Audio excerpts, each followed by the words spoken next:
பெங்களூருவில் காதலனுடன் சேர்ந்து கணவரை கொன்றுவிட்டு நாடகமாடிய மனைவியை போலீசார் கைது செய்தனர். கணவரை காணவில்லை என்று காவல் நிலையத்தில் புகார் கொடுத்த மனைவி வெள்ளை நிற காரால் சிக்கியது எப்படி?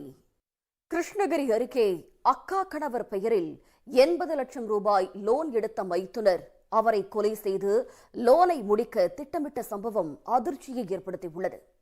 விபத்தாக சித்தரித்து அக்கா கணவர் பெயரில் உள்ள இன்சூரன்ஸ் பணத்தையும் சுருட்ட திட்டமிட்டவர்கள் கைது செய்யப்பட்டிருக்கிறார்கள். தம்பியுடன் சேர்ந்து கணவரை கொலை செய்ய மனைவியும் உடந்தையாக இருந்ததன் பின்னணி என்ன? எஃப்ஐஆரில் தொடர்வது சிறிய இடைவேளை. டெல்லியில் உயிருடன் இருப்பவரை இறந்ததாக கூறி 50 லட்சம் ரூபாய் இன்சூரன்ஸ் பணத்தை பெற முயன்ற இருவர் கைது செய்யப்பட்டிருக்கிறார்கள். சடலம் என்ற பெயரில் ஜவுளிக்கடையில் இருக்கும் பொம்மையை எரிக்க முயன்று சிக்கியது எப்படி? சென்னை அருகே 2 கிராம் தங்க நகைக்காக பெண்ணை கொன்றுவிட்டு ஏதுமறியாதவர் போல சம்பவ இடத்தில் வேடிக்கை பார்த்த கொலையாளி சிக்கியுள்ளார். கையில் இருந்த காப்பை வைத்து போலீசார் துப்பு துலக்கி கைது செய்தது எப்படி? இத்துடன் எஃப்ஐஆர் நிறைவு பெறுகிறது. நன்றி, வணக்கம்.